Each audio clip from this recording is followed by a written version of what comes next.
Alors, dans cette vidéo, je vais vous montrer avec trois exemples l'utilisation des KUplay.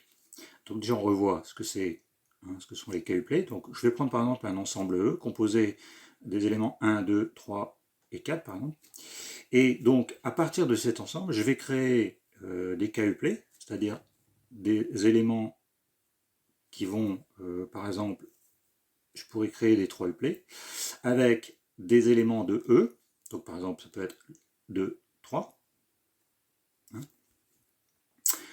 Ça peut être 1, 1, 2, parce que je peux répéter, je peux reprendre des éléments communs, ici 2 fois le 1, mais ça peut être aussi 2, 1, 3. C'est-à-dire que celui-ci n'est pas le même que le 1, 2, 3. C'est-à-dire que du coup, il y a l'ordre qui est important, et on peut avoir des répétitions. Et ensuite, si j'ai un ensemble E de cardinal n, le nombre de KUplay, c'est n puissance k. Puisqu'à chaque fois, ici, par exemple, j'ai 3 possibilités, 3 possibilités, 3 possibilités. 3 fois 3 fois 3. Alors par exemple, ici dans l'exemple, j'ai 10 questions à choix multiples, et pour chaque question, il y a 3 réponses proposées, et une seule est correcte à chaque fois. Donc la question, c'est combien de façons de répondre à ce questionnaire. Donc ça veut dire que j'ai un 10 uplay, en fin de compte, ici. C'est-à-dire que je vais avoir 10 éléments, ainsi de suite. Et pour chaque élément, j'ai donc ici 3 réponses. Ça pourrait être réponse A, réponse B, réponse C. Ça veut dire que mon ensemble E, je pourrais noter réponse A, réponse B, réponse C. Avec donc ici, le cardinal de E, c'est 3. Et moi, je vais répondre à chaque fois une de ces possibilités aux 10 questions. Donc, je vais donc avoir, combien je vais avoir de façon? Je vais avoir 3 puissance 10. Puisque à chaque fois, 3 fois 3 jusqu'à 10. C'est-à-dire que j'ai 59 049 façons de répondre à ce questionnaire. Voilà pour le premier exemple. Alors, dans le deuxième exemple, j'ai donc, je veux constituer des nombres à 5 chiffres.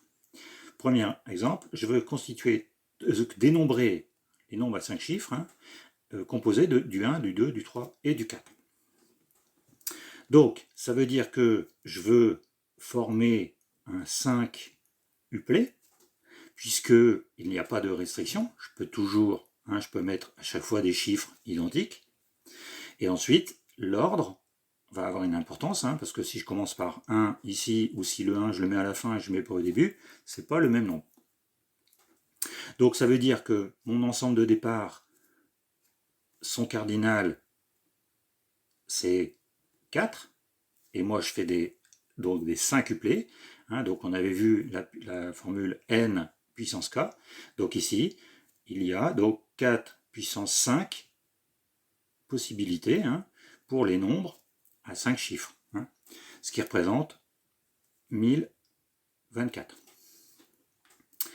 Deuxième exemple, cette fois-ci c'est avec les chiffres 0, 1, 2, 3. Donc toujours ici avec un cardinal égal à 4, sauf que si je considère un nombre à 5 chiffres, ça veut donc dire que le premier chiffre ne peut pas être 0, puisqu'il va être inutile, et donc je vais avoir des nombres à 4 chiffres.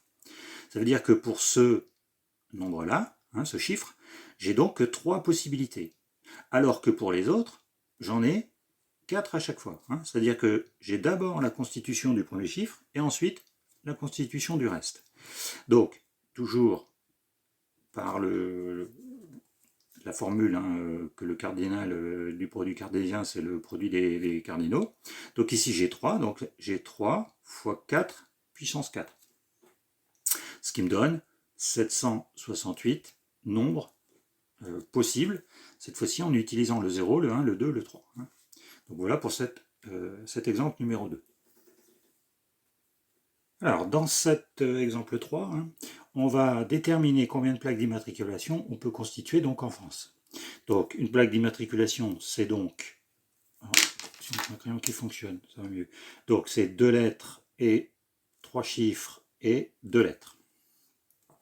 Donc là on a lettres, chiffres et lettres. Alors dans les lettres, on doit exclure le O, le I, le U. Le O pour ne pas confondre avec le 0, le I avec le 1 et le U avec le V. Et on doit exclure aussi l'association SS. Hein, toujours par rapport aux considérations historiques et à toutes les lois françaises. Donc ici, on a donc 23 possibilités pour le premier caractère et 23 possibilités pour le deuxième caractère. C'est-à-dire que si on considère qu'on a enlevé le O, le I, le U, on a 23 au carré, hein, possibilités ici. Sauf qu'il va falloir enlever la possibilité où on a l'association SS, c'est-à-dire moins 1. Pour les chiffres, on a donc nos 10 chiffres, et sur chaque position, on a donc 10 possibilités. Donc 10, 10, 10, 10 fois 10 fois 10, 10 puissance 3. Hein, qu'on multipliera avec le résultat du début. Et dans le dernier, c'est comme le premier, toujours par rapport aux 23 lettres, sauf hein, le couple SS. Donc 23 au carré, moins 1. Donc ça, c'est pour le nombre de plaques. Hein. Donc si on calcule, ça nous fait 278 784 000.